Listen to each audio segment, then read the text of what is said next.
Hi Aries, and welcome to your November astrology and tarot reading. The sun in Scorpio is your 8th house of mystery, birth, death, sex, transformation, merged energies, and bonding at the deepest possible level. We have the sun there. Mercury goes direct in Libra and moves into Scorpio on the 10th. We also have Venus entering Scorpio on the 21st and a glorious new moon on the 15th in Scorpio, which is supported by your future, your career, and your long-term goals. Meaning, Aries, that this is a wonderful month to deepen connections, to make bigger decisions, to merge energies and really meet people in an intimate way, to connect deeper. We also have a Jupiter-Pluto conjunction on the 12th, which is going to be the third and final conjunction here of 2020. And this is going to give you a final hurrah, a final gift to your career and long-term goals. There's been frustrating energy there over the last few months, feeling like things weren't moving. Old issues came up, things didn't work out quite the way you expected in your career, but because as well, Mars is going direct in your sign, you're going to have more energy, more momentum, and more drive to get to where you want to go for your future. And Venus, for the first part of the month until the 21st, is going to be in Libra. Now, that is your partnership sector, and it's going to cause a little bit of friction with the Capricorn energy in the sky, but it's not anything you haven't dealt with in October. It really is just, learning to compromise and be at one with another and see their point of view and meet in the middle. Now, the sun is going to enter Sagittarius on the 21st, which is your adventure. You may be traveling. If you can, I don't know, you may be traveling, you may be having an adventure of the spirit, more optimism is injected into you at this time. And then we have the moon exalted in Taurus right before the full moon in Gemini on the 30th, which means it's great news for your money and it's great news for your self-esteem and your confidence, but also getting your voice back and being able to have a very interesting conversation. Talk to you soon, Aries. Hi, Aries. Welcome to your November tarot section of your overall horoscope. Feels good to be moving out of that cardinal October, doesn't it? Probably. Your ruler, Mars, goes direct in your sign this month. And after a very slow and steady energy, almost backwards, kind of sluggish at times, things start to move, which is very welcome by you. Things start to take off. Particularly, Page of Pentacles and the Emperor, particularly in terms of career. Some kind of offer for many Aries comes in that gives them more power, more responsibility, more opportunity. And if not in November, it comes in December, but that Jupiter-Pluto conjunction that has been changing your career all year wants to give you something. Provided that you are ready for it, which obviously you are, you finally get to tap into that Mars energy that you have felt is a little bit dulled down lately. And it pushes you in different ways. It can either make you feel more tired, or it can make you feel more aggressive, or both. It's not easy. And now that Mars is going to be in forward motion, once it gets out of its stationary stage, you can start to reap the benefits of what you've learned the last couple months. And now, especially as we move into Sagittarius season, you start to feel like you can do a lot. And that there's a lot coming to you, a lot more opportunities. And particularly as we get towards December, when Saturn and Jupiter move out of Capricorn and move into Aquarius, you are feeling pretty good. You're feeling a lot more stable. Four of Wands. And you're ready to make some future plans. Put down the groundwork, make things more stable for yourself, and celebrate. Two of Cups, especially in your partnerships. Four of Swords, Ace of Wands, the Empress, the Eight of Wands, and the Two of Wands. Lovely. And underneath, Two of Cups, of course. So, a lot of you have been tired. That Four of Swords is that resting energy. He's down, but he's not out. She's down, but she's not out. Feeling tired, feeling accident prone, feeling like your health has taken a bit of a knock, feeling fatigued, feeling stuck. And because of all that energy, you have felt at points like you wanted to lash out, but also at points like you just couldn't articulate what you wanted to say. You just couldn't articulate what you needed to say. And with the full moon in Gemini at the end of the month being an eclipse in your communication sector, the way that you speak going forward is going to be different. It's going to be a lot more from the heart, from the soul, and with an intent to make things grow, an intent to express yourself creatively, romantically, or in terms of your time and your investment into things that make you feel fruitful, things that make you feel like they can pay off. You're willing to put more conversation in. You're willing to put more energy into the things that you love. Whether it's your business, whether it is your partner, whether it is your family, whether it is your hobbies, your side hustle. You're ready to put more love and more energy into them because you have more love and more energy to give. You're recovering. Aries have this abundance of energy naturally to put their whole bodies into their endeavors, to put their whole fiery soul into the things that they love to do, or the things that they love to make, or the things that they love to pursue. And with Mars being in your sign for such a long time and being in retrograde, some of it has been quite exhausting, but it's been enlightening as to where you feel like you need to improve certain things in your life, where you feel like, I could do this a bit differently going forward. And for many of you, that's in terms of how you communicate and how you articulate your ideas, how you go forward with your ideas, how you engage that energy with a bit more thought before action. Because you're going down a new path. You have a new opportunity here, whether it's a new job, a new business endeavor, a new relationship, a new part of your relationship, a new journey. You have a new path to walk down, and it is good. It is abundant. Venus is in your opposite sign, Libra, for a good portion of November. It will then move into Scorpio. Both are the houses associated with relationships, the dynamic of a partnership moving into the intimate part of relationships, lighting up those two. And this is good for you.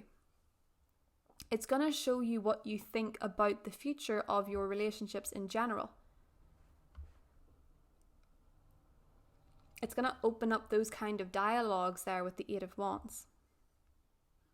And Venus, interestingly, is going to be making the same challenging aspects to your ruler Mars, and it's going to be making challenging aspects, of course, to the outer planets, Saturn, Pluto, and Jupiter. And you've already learned a lot there. You've already learned a lot of lessons in terms of your most personal dynamics and your relationships in general. So Venus, with the Empress in your helpful position here, is just solidifying what you already know. Where love has been confusing or delayed, or there's been illusions, the new moon in Scorpio makes everything clear and makes it very obvious where you're investing, where you're not, or where someone else is investing or where they're not. Any confusion and any doubt clears as Mercury goes direct on the 3rd and clears shadow towards the end of the month. Things become a lot more clear.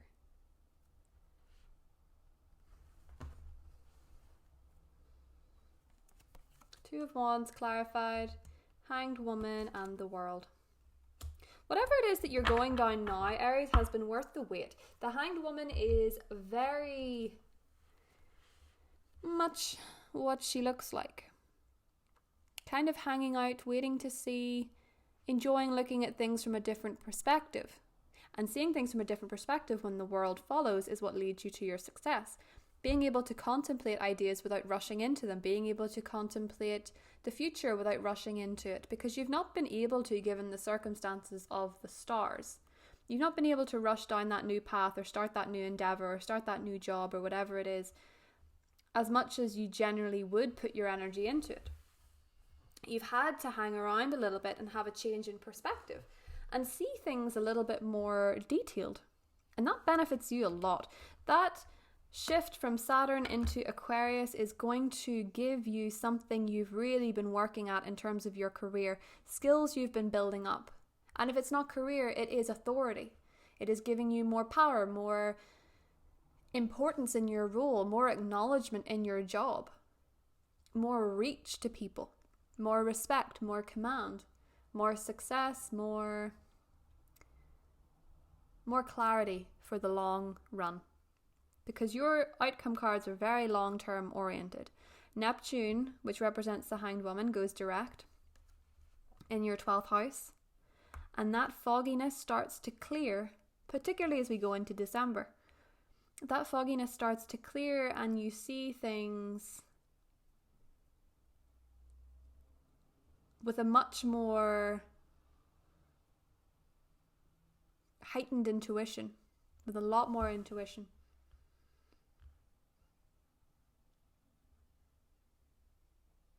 It looks good. Let's have some oracle cards. Ooh, the Angel of Balance. Beautiful right off the bat. And something else. Let's see. The Temple Path. And the woman holding a coin. For sure, some of you are going into a new job or a new career path or a new role.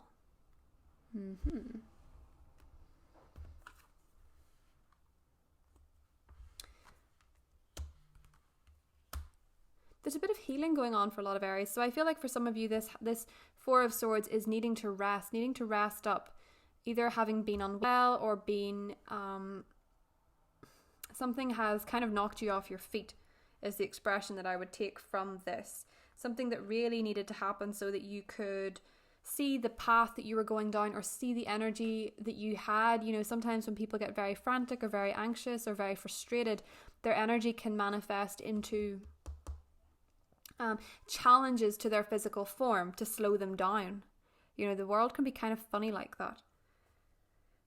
But this is all about support and understanding your path, understanding your destiny, understanding your calling even. And that all begins inside. You know, what is your personal calling? Your personal calling is how you want to feel and how you want to be, rather than with that 10th house energy making you feel like it has to be a certain way to the outside. The 10th house challenges the way that people see you, you know, how much it matters to you as well. This is a wonderful time you're going into. Following your higher intentions is going to change your life dramatically because you're seeing things in a way that, oh, I didn't see that before. And your influence is expanding. And your heart is opening. And the energy that you need is flowing much more freely to you in a way that is much more accessible for you to grab those opportunities. And you haven't felt them in a while, possibly. And if you have felt opportunities lately, they feel a little bit like they've slipped out of your hands as quick as they've come to you. And because of this rest period, because of this slowdown, you've become more centered. And you're able to build more solid foundations in your emotional life, in your material life, and maintain your energy at the same time. You're not burning out quickly anymore, which is what really is going to shape your destiny in a huge way. And maybe for some of you, it's because with this woman holding a coin, you can actually see your value now. You see your worth. You see your importance. You see just how much you matter. Diana, focused intention. Perfect. Keep your unwavering thoughts, feelings, and actions focused on your target, and you will make your mark. You're making your mark. I love that. That might be your title. Making your mark on the world. Yes. Okay. Inner wisdom. That's that angel of balance energy as well. Take action without delay. Home and start delegating. Some of you are changing your home. Some of you are asking for help or assistance. Some of you are spending more time at home. Very likely. And some of you are just learning how to be more present, more in the moment, more engaged, especially in your romantic relationships or your friendships.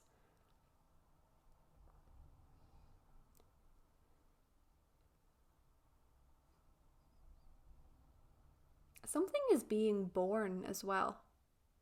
Some kind of fruit. I'm noticing the pomegranate and the bananas here. Obviously a lot of innuendo going on here, especially with the Ace of Wands. With Scorpio season being your 8th house, of course your month is full of magnetism and chemistry and sensual energy. And I'll only say so much or I'll be demonetized. But with Mercury having been retrograde there, kind of stalling that side of your life or dulling it down, this energy is going to be very, very hot going forward. The Empress is a very spicy energy in your life. So for some of you, if you don't want to be pregnant, bear in mind, these 2 cards right here generally indicate it. So be careful. Ace of Wands and the Empress. That heat, that spark, that chemistry, that frisson in your relationships. Creating something together, because the Empress is the mother energy. She births things into this world, whether it is literally a child or whether it is literally, well, obviously it'll be literally a baby. You can't birth a child. Okay. Basically, she's creating something into the world, something tangible, something that can develop. She's starting a project that can last many years. She's starting a charity that can continuously give, or she's starting a relationship that can deepen your life path. Whatever it is, Aries, you're winning here. You're making your mark on the world. And everything starts to feel a lot bigger in a good way. Your life is expanding. So we'll get more into it in the extended areas. We go into if you're dealing with a fire sign, a water sign, an earth sign, or an air sign, and we go deeper into all the cards, clarifying them and drawing some more oracle cards and just getting an overall picture and a little bit more in depth into the astrology too. So I shall see you there, Aries. Have a wonderful November. Take care. Bye.